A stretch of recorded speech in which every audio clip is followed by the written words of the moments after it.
I'm going to start us off with a video by Michael Beckwith, and it is entitled Wanting. And today we will be exploring the last spiritual law of success that is covered in Deepak Chopra's book, The 7 Spiritual Laws of Success. So I'll see you on the other side of the video. You know, the average person thinks they know what they want, but oftentimes they're not even aware that what they think they want is not even coming from themselves. It's coming from the societal milieu around them. It's coming from parental fantasies. It's coming from whatever's popular in the world. It's coming from the manifestation of gross materialism or consumerism.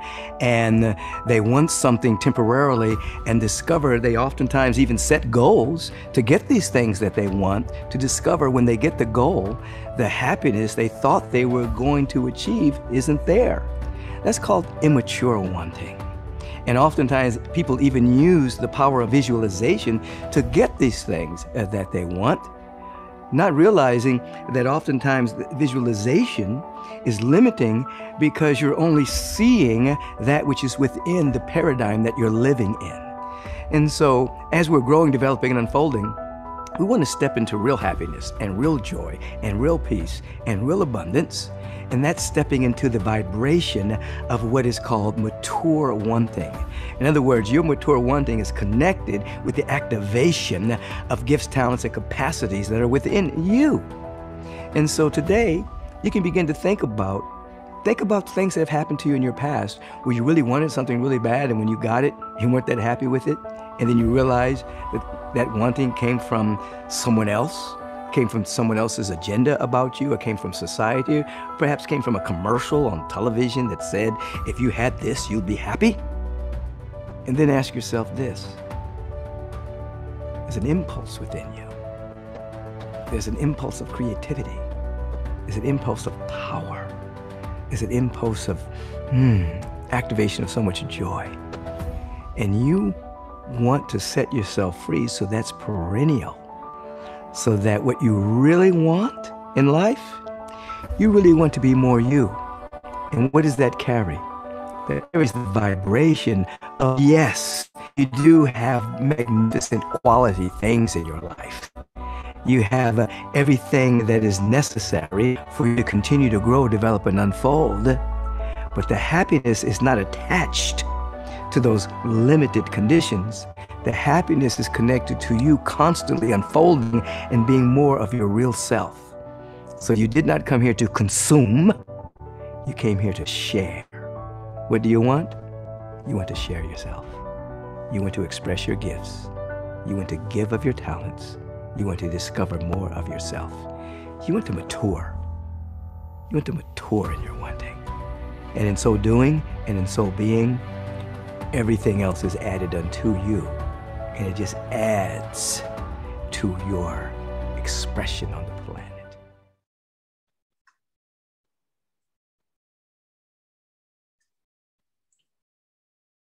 So what do you really want? What do you really want? You want to mature.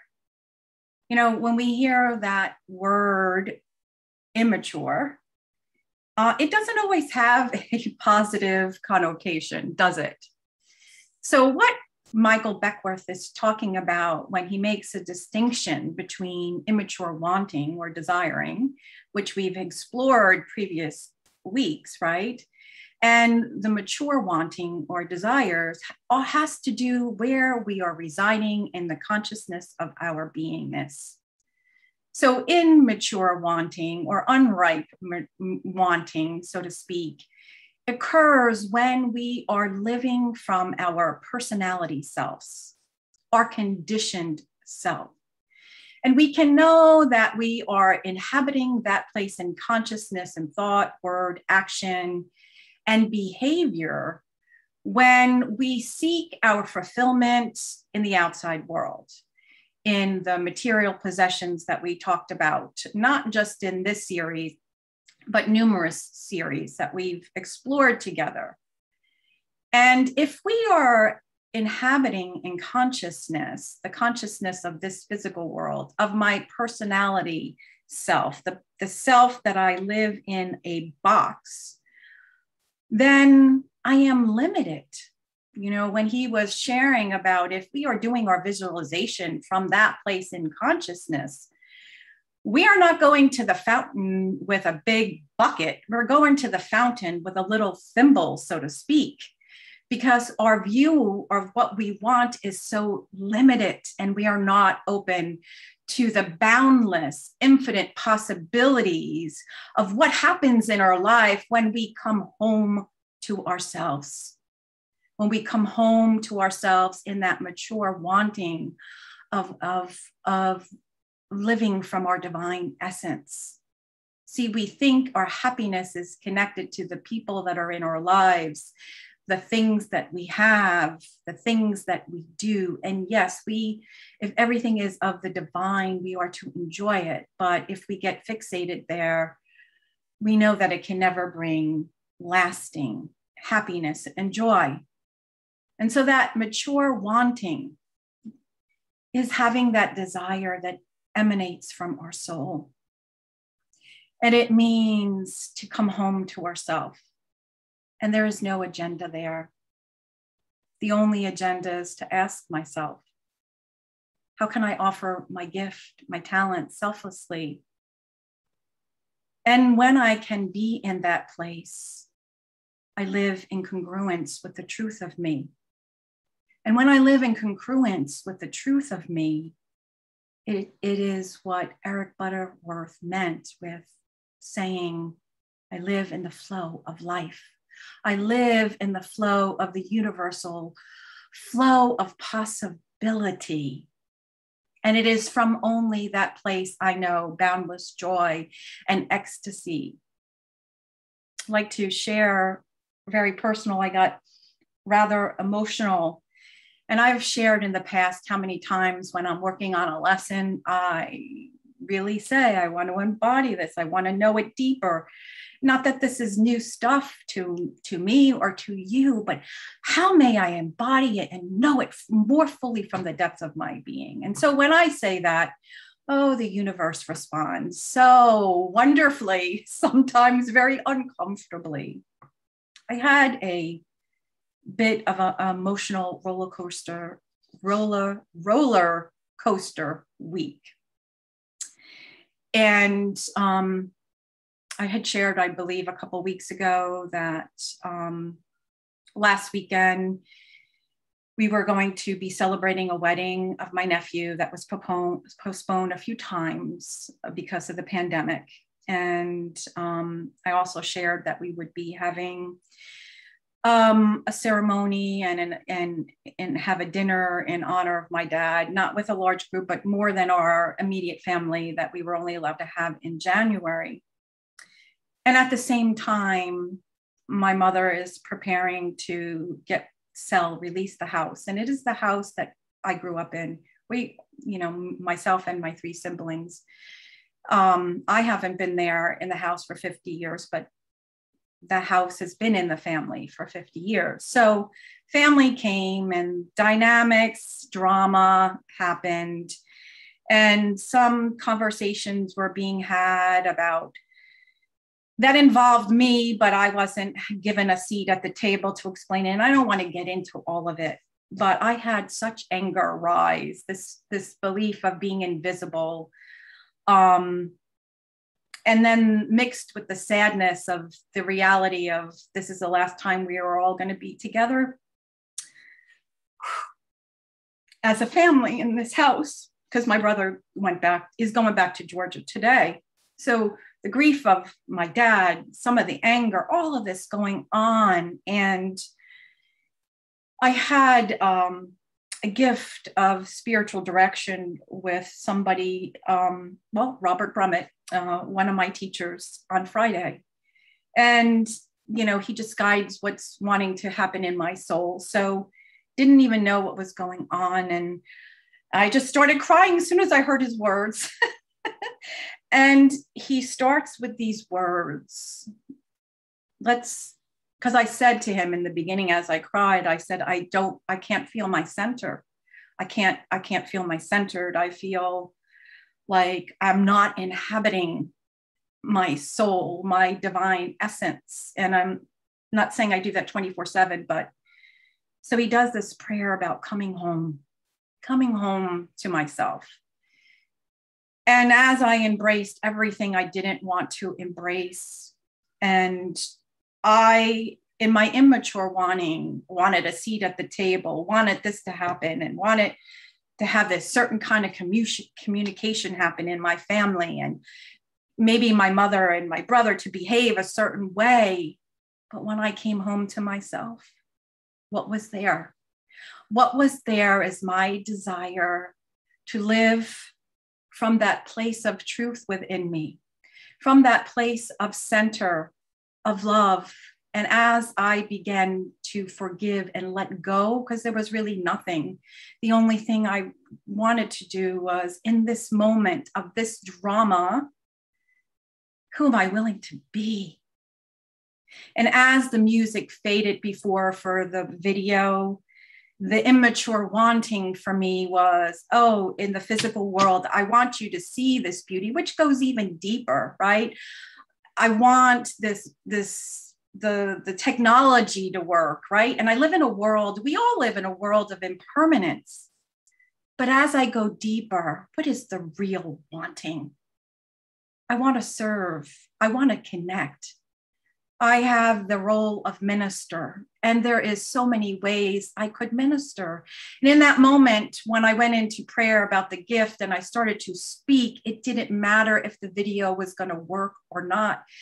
And it was just returning home to my soul to affirm the beauty and presence of Matt. And if I had to call people and minister in other ways, then so be it. So the desire to live from our highest essence, to embody our gifts that we have been imbued with, is what is called practicing the law of Dharma, which is the seventh spiritual law in Deepak Chopra's 7 spiritual laws of success. Dharma means purpose. And so often in life, when we look at purpose from our human understanding, we think career, how I can have this wonderful, lucrative career. Now, that is a beautiful thing, but purpose is so much more. It is returning home to ourselves, living from our highest essence.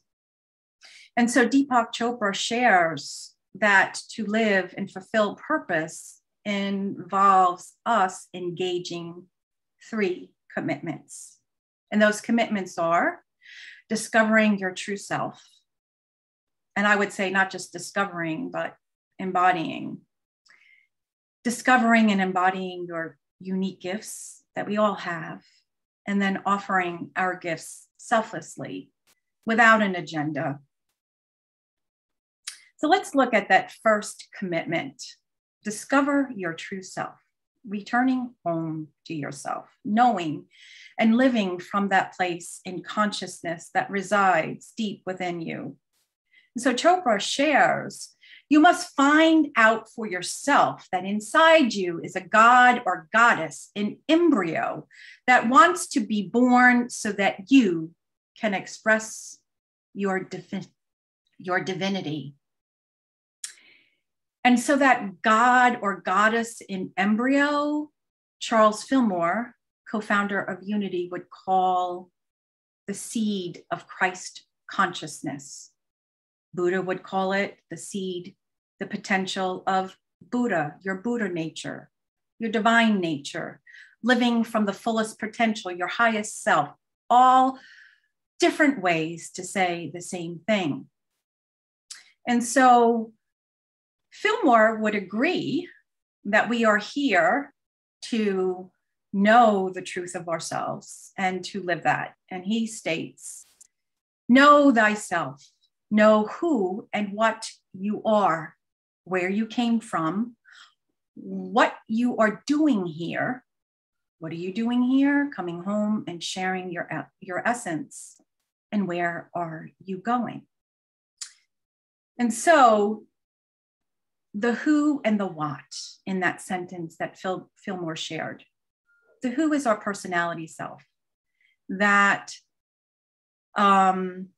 domesticated self, as Ruiz would call it. Some people call it ego. It's not this evil entity.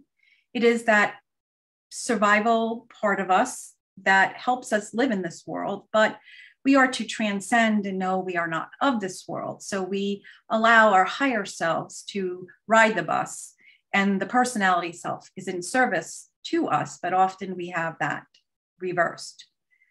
So through everything, in every moment, we go back to self-awareness, radical self-awareness.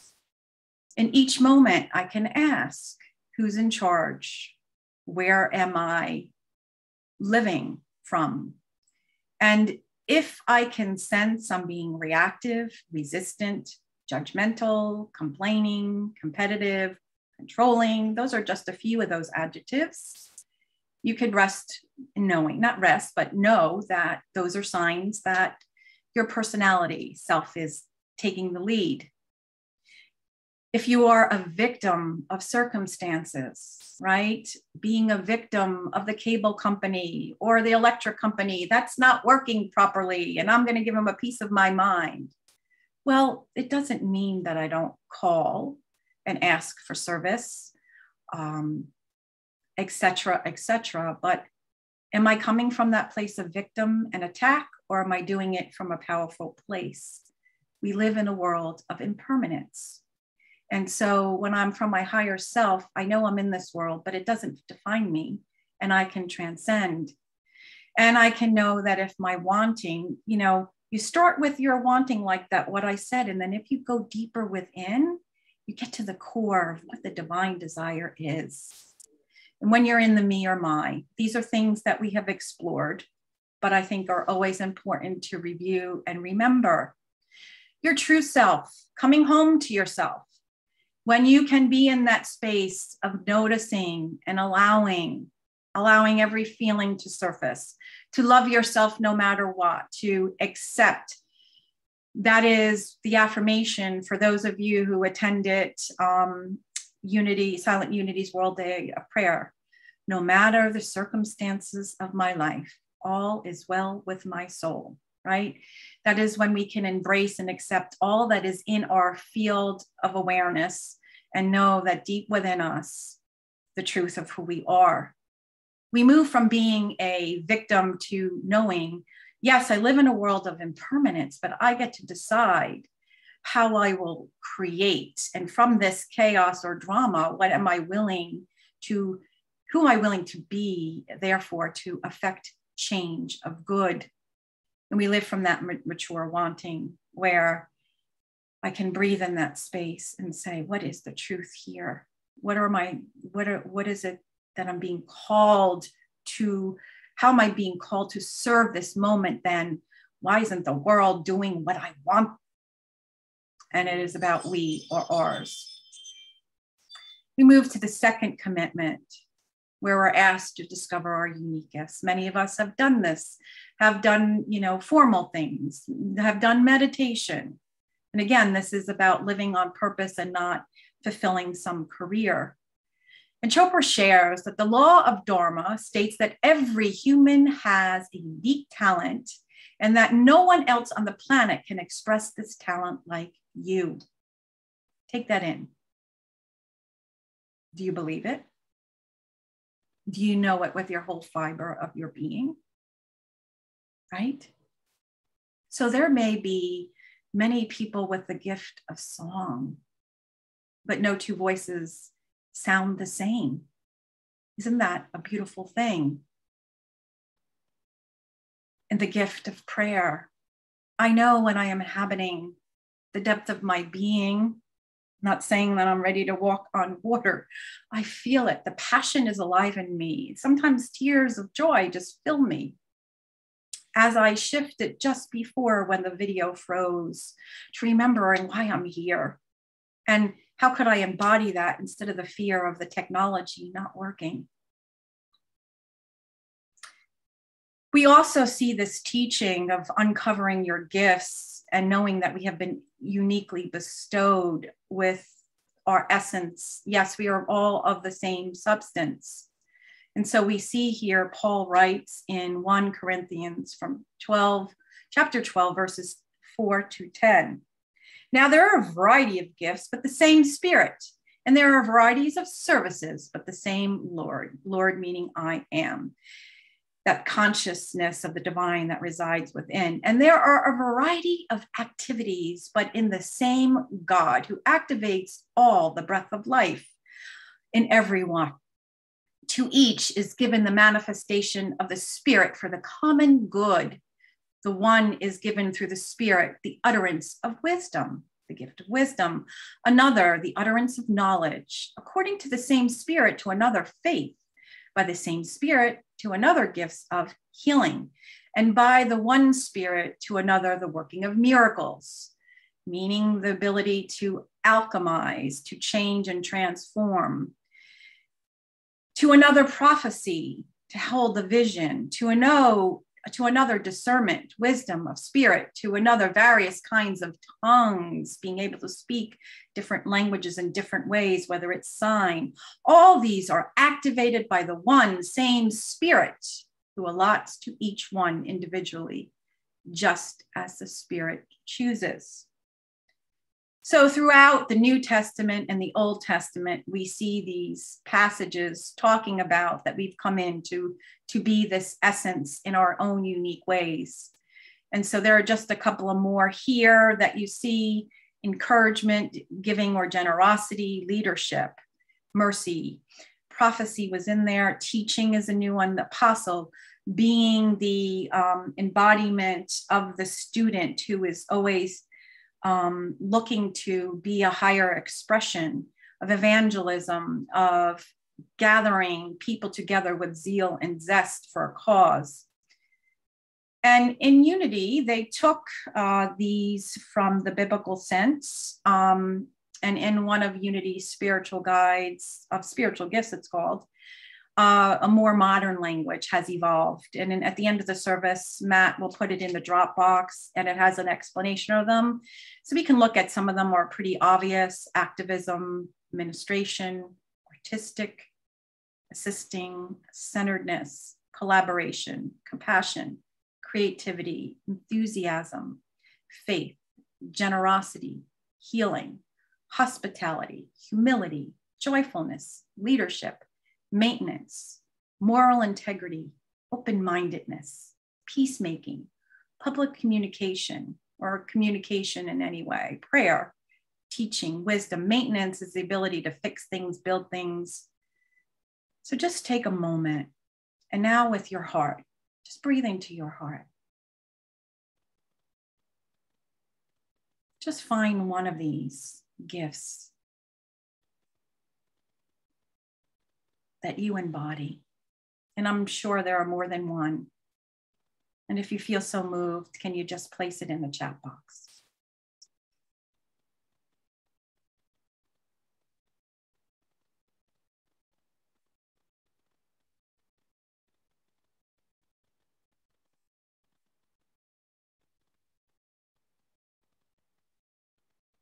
I do not see any movement in the chat box. So perhaps, Matt, can you share some of these? Deborah says compassion. Lindy says teaching. Gail McCarthy says activism. Joe says moral integrity. Keith says artistic and activism. Wow. And Donna, she says compassion. Awesome. And Rosemary has 3: activism, artistic, and compassion. Beautiful. And I can see those and know those expressing as you in your unique way. And so what I ask you to just reflect on, just like when we share the powers of the month, and we can say that when we are activating them from our divine, our highest place of consciousness or divinity, they express one way. And when we are centered in our personality self, we still inhabit the gift, but the way we express it might be different. So here's an example, right? So generosity. Somebody gives, let's say in that immature, and using it in an unripe or from our personality self or that immature way. Generosity may be that I give a compliment, but it's attached to a motive of wanting to get in somebody's good graces. Do you see the difference? You're still expressing that giving, but true generosity is giving for the sake of giving, right? And so I know, I just want to share something that was profound, and you all are, but for time's sake, I'm just going to bring Deborah forward this morning. She said compassion. And yes, Deborah experienced a health challenge yesterday, and she was not feeling well at all. But nevertheless, the chaplains, and we put her on the prayer list, held her in prayer. And even in that place, she was giving loving messages back from that place, because that's part of what she does to heal herself.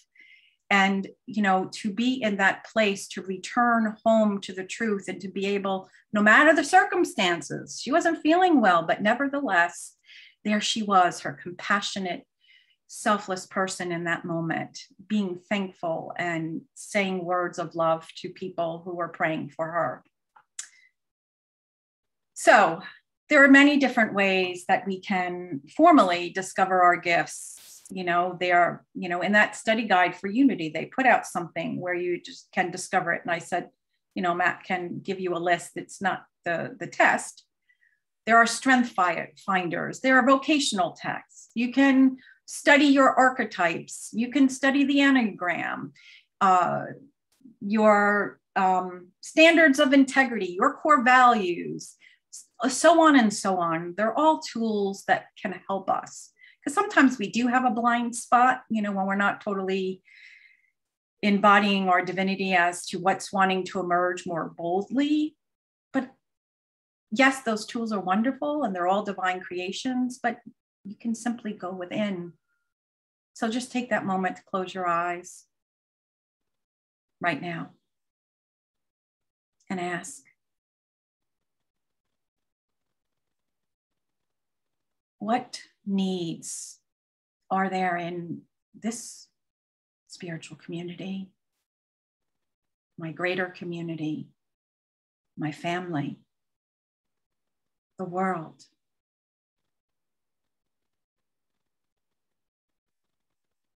And then ask the question,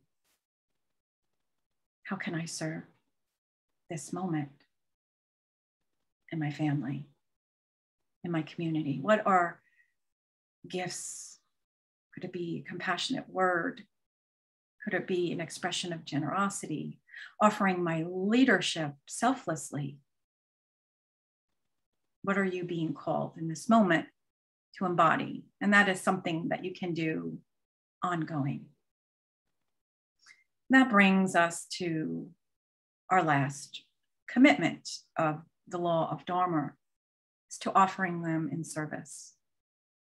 Beckwith talked about, we are here to express, not to take. And so we go within, and I asked some of those questions already. And so here they are again. How can I serve? How can I help? What are the needs that I can match my gifts with the need that is there? Instead of saying, okay, I have this gift. How can I use it to make the most money? Now, I'm not saying money is not important, but when you can limit your world, like let go of the limited view and all of your fears around security, and to be guided from that place, and to just continue to express that in the most courageous way you can. And when I say whatever's courageous for you, that is when you allow the flow of the universe and the divine right timing to open doors. So my friends, this law of Dharma, is not new. Maybe you don't call it. Maybe you call it living with purpose, on purpose, with purpose. Hearing this theme repeating throughout Chopra's series about living from our returning home, knowing our essence, living from that highest place in consciousness, discerning our gifts, giving our gifts in service. They are all not new. But I ask you this morning, how often do you reflect on them? How often do you check in and say, how am I doing? How could I bring forth something that I might not know is wanting to be expressed in this moment? And so I close with more words of wisdom from Michael Beckwith, which I think summarizes the law of Dharma so beautifully.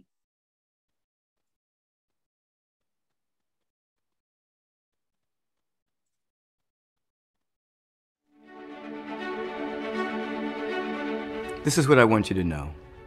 You have chosen to arrive here on earth, and you have a tremendous gift to give. As a matter of fact, you have gifts, talents, and capacities to be released. And you know what? They're gonna haunt you if you leave this planet one day before you give your gifts, activate them, and express them. And you know what else? You derive so much joy in doing this. Your bliss is the function of the activation of your potential. And so when you live to share your gifts, to uncover them, to excavate them, to activate them, to share, to shine, to sing, to dance, to release them into the world, you get the gift first, because all that energy gets to shine and express through you. Do not leave this planet before you discover, uncover, and activate what you have already brought with you. Understand this, the world, it has nothing for you. You have come bearing gifts to the world, not to take anything from it, so that you can leave a vibrational footprint that you were here, a footprint of ecstasy, a footprint of beauty and of love and of generosity, so that the world is changed because you arrived. I know this for sure. Live it fully.